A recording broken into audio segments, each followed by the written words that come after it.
Welcome to the Chappaqua Library, remote from home. My name is Pam Thornton. I'm director, and today we have a guest author, Ellen Scheinwald, and she's going to speak about her book, Wolf, A Story of Hate. Welcome and thank you, and we're very excited. Well, thank you for having me. So tell me, the book that you wrote, and it's appropriate because, last week was Holocaust Remembrance Week. Yes. So I think it's really appropriate. The topic is a personal story of a family, if I may say. So can you tell us a little bit about what is the theme and the main character of your book? Thank you for asking, Pam. So Wolf, A Story of Hate is the story of my father's experiences during the Holocaust. He was 18 when he was taken by the Nazis, but he was not sent to the well-known camps. Most people know Auschwitz or Treblinka and such camps. He was taken to a corporate-owned camp. That it was a manufacturing company that was basically collaborating with the regime, and they had many camps in Europe. So he was sent to one of them initially. It's a camp called Skarżysko. Where was it located? Where was he located? In Poland. In Poland. Yes. So they had Jewish slave force of men and women who were forced to manufacture ammunitions, explosives, different types of weapons for this company, which employed them for free and sold the ammunition and the products to the government. But very quickly, these camps turned into death factories. And the idea of the final solution, the murdering of Jews, became more of an accomplishment than just, it sounds terrible to say, but than the business benefits. And he spent the war in a few camps that belonged to this particular company. The name of the company is HASAG, H-A-S-A-G, but there were many very small camps like this where in relative numbers, as many people were murdered as in the well-known camp. Because it's interesting because I've never heard of this, these types of camps. We've heard, different Holocaust stories, history, and camp stories, but nothing about the corporate-owned camps. And you said they were all throughout Europe, which is sort of so disturbing to know that they existed, first of all. Pam, you want something disturbing? Read Frank Rich's article.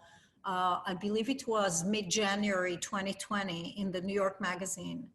Mm-hmm. And he quotes American firms like GM and Ford having labor camps. I don't know if they operated it or whoever operated them in Europe using Jewish slave force. These labor camps were torture factories.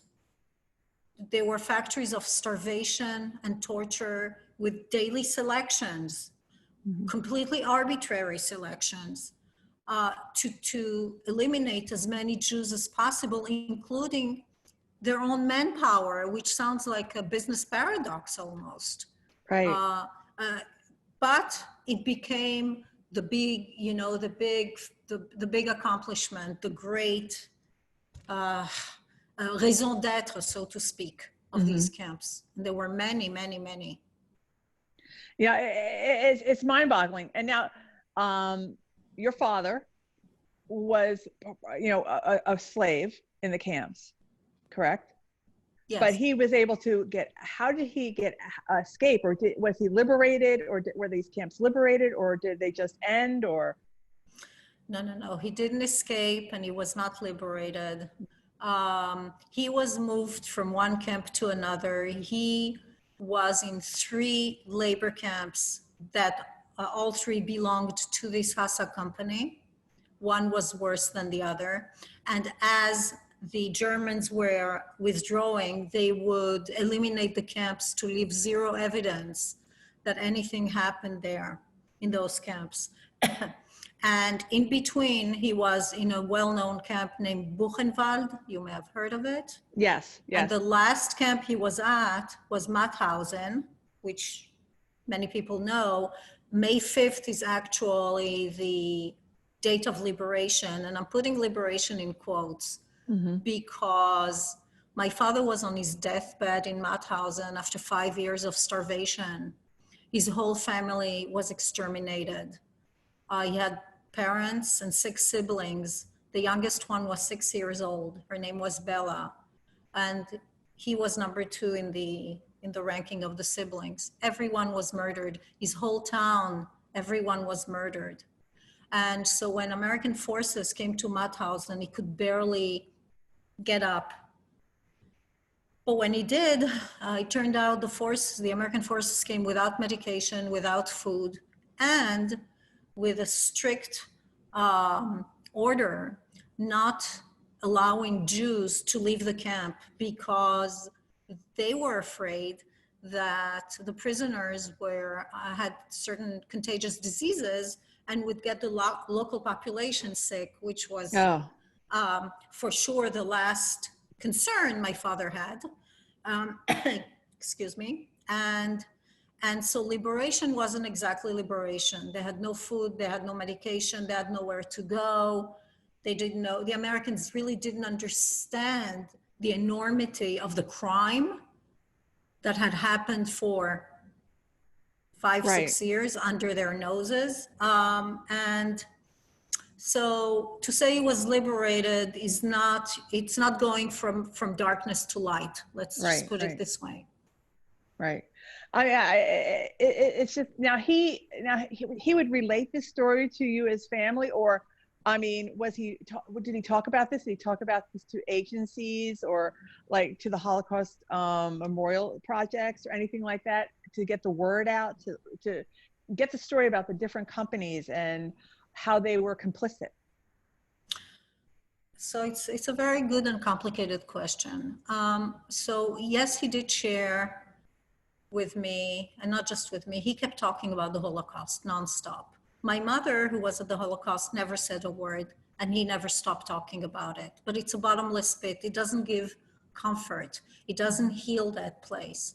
So I grew up hearing stories of Holocaust, and many, many years later, when I had young children, I asked him to put everything down. I said, don't worry about how you phrase it. Don't worry about dates. Don't worry about how it looks. Just put everything that you have on your heart and in your mind, just put it down. And one day I'll write a book from it. So he put many, many pages. He wrote many, many pages. It took him about a year or two. And he also gave about 9 or 10 hours of testimonial to the Holocaust Museum in Washington, D.C. But I remember that at the time he kept complaining that the people who were doing it really didn't know to ask the right questions. And how would they know? Because they weren't there. Right. So he would have answers like 6 months after the thing was over, a few months after, or memories that would come back to him. But his whole life, he kept talking about the Holocaust. Yeah. And now you've written this work to, and congratulations on your book. It's a accomplishment, because it is hard to write from a family perspective and get the word out. Those are two different things. I wanted to say, now your family, have they read this? What do they think? So initially when I wrote the book, it was only to let my children read it, so that they would know the family they never met. And that's what happened. I let my children read it. And then my husband asked me to read it. So I let my husband read it. And after he finished reading it, he said, you have to find a publisher to publish this. Right. And I was very skeptical anybody would publish it, but I'll spare you the details. It was published overnight I sent it to a publisher. I got, thanks, but no thanks. And then the Right. next day I got a phone call and said, this is a story we are going to publish. Excellent. And that's how the book came about. Yeah. Now, it's going to be interesting because now it's out now, right? Right now it's on pre-order on Amazon and Barnes and Nobles. People can pre-order it digital or paperback.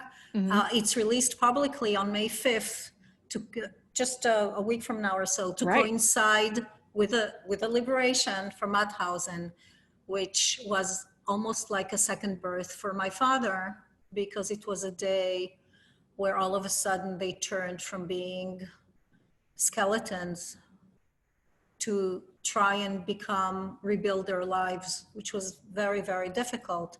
And I want to tell you that when he was in Mauthausen on the verge of death, he had a vision or hallucination of some kind of a brick wall.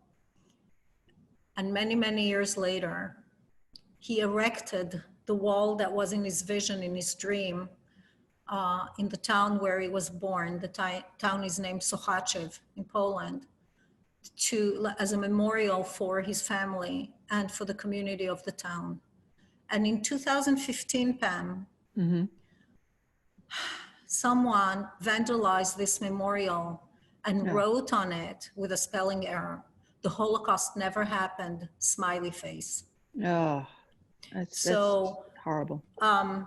In my book, this is the book. Okay, good. In my book, the last thing that the readers will see is a picture of the vandalized memorial after they read the whole story of the Holocaust and the murders and the torture. They will see a picture of this horrendous act. It's just mind-boggling that people think, the Holocaust deniers are out there yet. And that's one thing about when your book is published, I wonder if there will be other individuals who were with your father or who knew about this who will come forward and share their stories as well. I don't know, or the histories. Pam, there are no more people. My father died a few years ago in his early 90s. There is no one left from that time. And those who were left, not everyone told the stories. I know many people, second generation like me, whose parents were in the Holocaust and never said a word. And the children, for the children, they internalized there was something wrong, but they could not understand what was wrong with the parent. And oftentimes they thought something was wrong with them and felt guilty, didn't know why.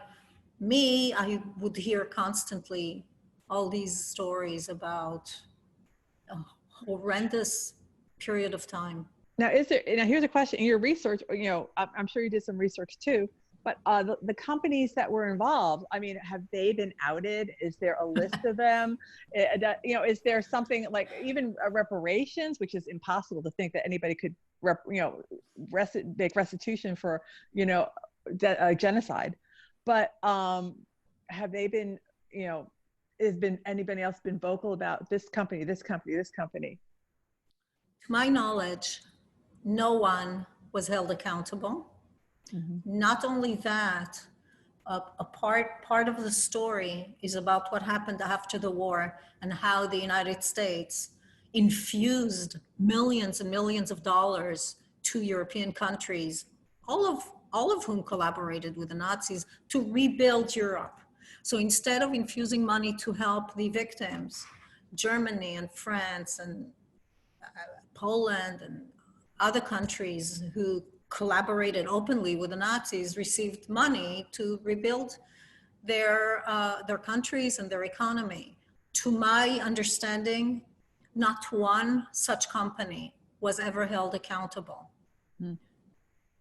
It's mind-boggling, but and the goods and services that they made were obviously sold and disseminated out through the world, and no one was the wiser as to who made them or where they came from. Well, they were made for the Nazi regime. For the regime. Okay. Yes, I believe Ford and again, I want to refer you to Frank Rich's article. I think they built parts for cars that they sold the Nazis. And one of the CEOs of either GM or Ford said, it's none of our business, the ethical compass, the moral compass of the companies we work with, or you know, the countries or the clients we deal with, or something like that. Right. So to my go ahead. No, I was going to say, did you want to read an excerpt of your book so we can get a flavor of what you've written? So let me read two of them. One, a little bit at the beginning in the first camp, and then one towards the end. So this is in the first camp where he was, a corporate-owned camp named Skalrisko. Glasses. Yeah. Once the Germans decided to hold this election, they would bring in a large force of Ukrainian, the workshoots, who surrounded the camp heavily armed with automatic weapons and killed according to orders issued by the Germans. A small group of armed Germans would then enter the camp. We were ordered to stand to attention in the assembly area. There were 4 assemblies of 3 rows, each row forming a square around Appelplatz. Then the Germans would indicate to the Jewish police how they wanted the selection to be conducted. They would take out a whole row, each third person in a row, the middle row, each 2 lines, whatever they felt like on that day. The quote unquote chosen ones would then march to the left or the right, surrounded by Germans and Ukrainians, and taken out of the camp where the Ukrainians executed them. The reason for the number of armed murderers guarding us during selections was that they were afraid there would be unrest, so they were prepared to assassinate all of us if needed. We would run around like mice before each selection, trying to figure out where to place ourselves so we would not be designated for death that day, as if we could predict how the German would do the selection. They were completely arbitrary. Each time the Germans found new inventive ways to keep things entertaining for them and confusing for us. We tried to guess what type of selection would be made on a particular day and shuffle ourselves into order accordingly.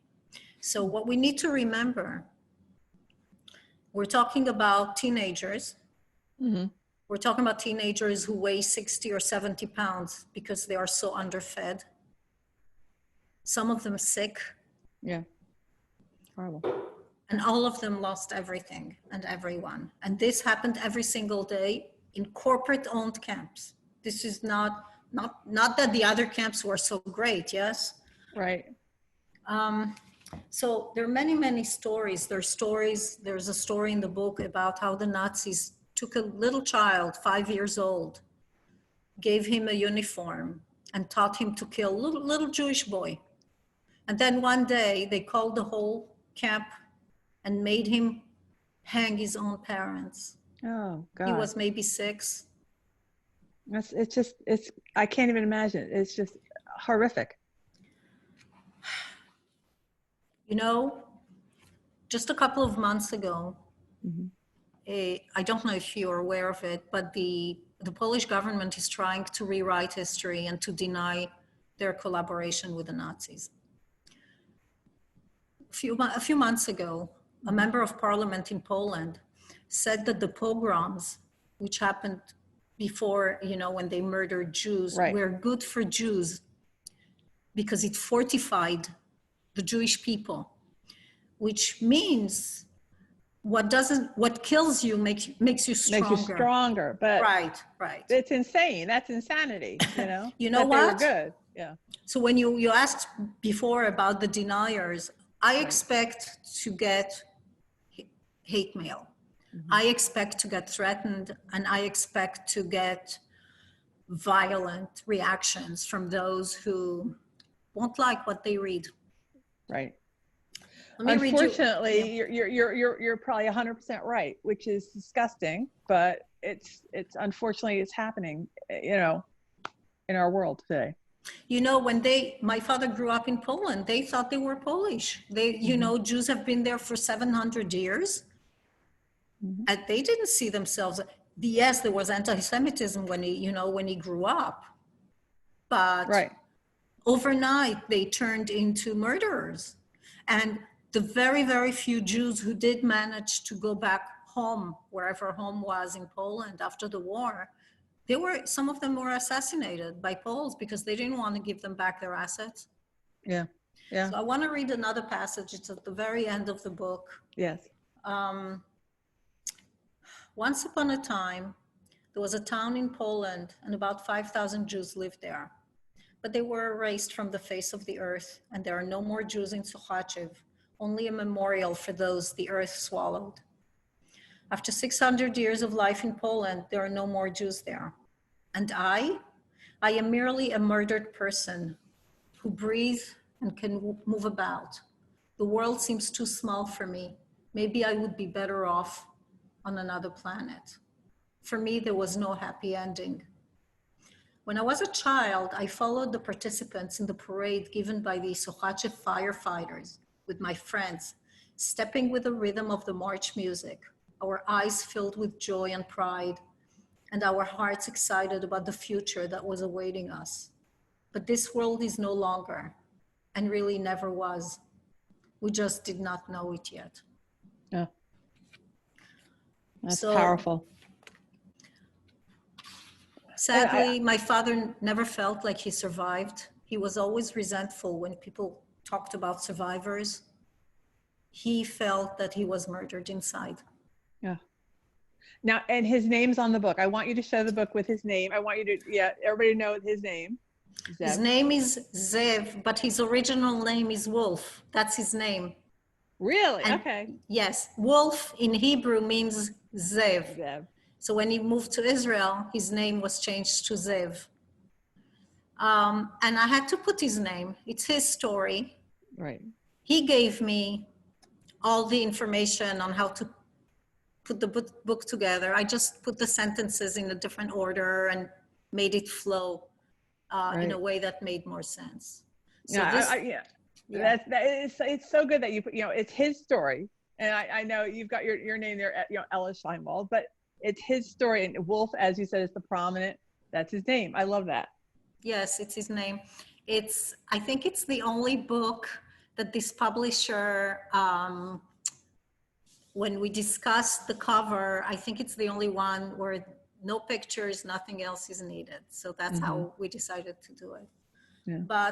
And yes, we decided to release it publicly on May 5th, as I said, to coincide with the liberation of Mauthausen, and 75th, it's going to mark the 75th anniversary of liberation this year.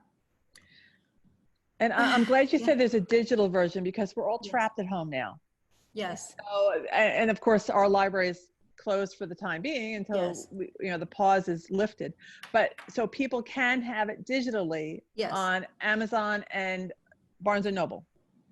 I don't know if Barnes and Noble sells digitally, but I know Amazon does. So you can get it on your Kindle, you can get it on your tablet. If you pre-order, it's just discounted a little bit, and then it will pop on your thing on May 5th.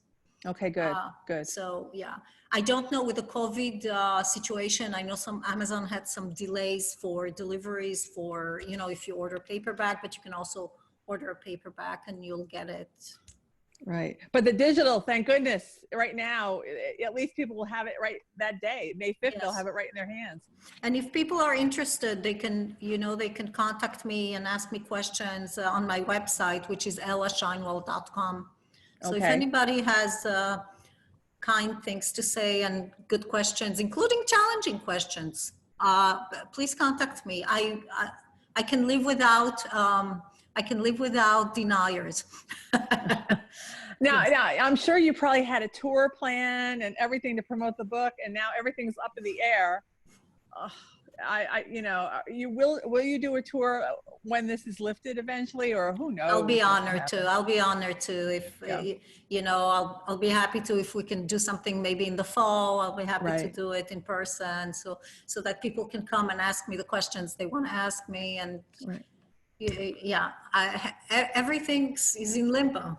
I know. It's hard to do, but But I'm so glad we had the opportunity to do this today. And I thank you so much for writing the book and educating us about, something that I don't think many of us knew, that these were existed and were owned by corporations. It's stunning. And I think your father's story is momentous. And I'm so glad he was willing to share it with you. Yes, we need to be vigilant about leadership and who we choose, because things like that can happen again. Mm-hmm. And I think this is a little way, for me it's big, it's not little, it's a wake-up call when you read this book to understand that everything starts from leadership. And often you hear that Jews went to slaughter like cattle, but the truth is those who went like cattle are the millions and millions who followed the regime blindly and unquestionably. They went like cattle. They followed the regime of murder, and they became collaborators of the biggest crime in history. And when you read the book, I would like each reader to ask themselves, what would I have done? What could I have done? Right. This was one person, just one person, which we know to multiply in many millions. So there's a narrative here that we have to look at again and change it, because if you follow regimes like this, it can happen again. Now, the wall that was built, it's still standing, even though it was defaced, it's still there. I don't know if it's still there today at this moment. It did stand when I was there a few years ago. Okay. And maybe in a couple of years, I will go back to make sure it's standing and that it's clean. Right. As a testament to. As a testament to the community and to, it was a very small town, but my father always used to say it's very easy to commit genocide and then build memorials. Yeah. Well, Ella, I want to thank you so much. The book is Wolf, A Story of Hate by Zev Scheinwald and Ella Scheinwald. Thank you so much for being with us today. Thank you, Pam. Thank you very, very much. I really appreciate this opportunity. You're welcome.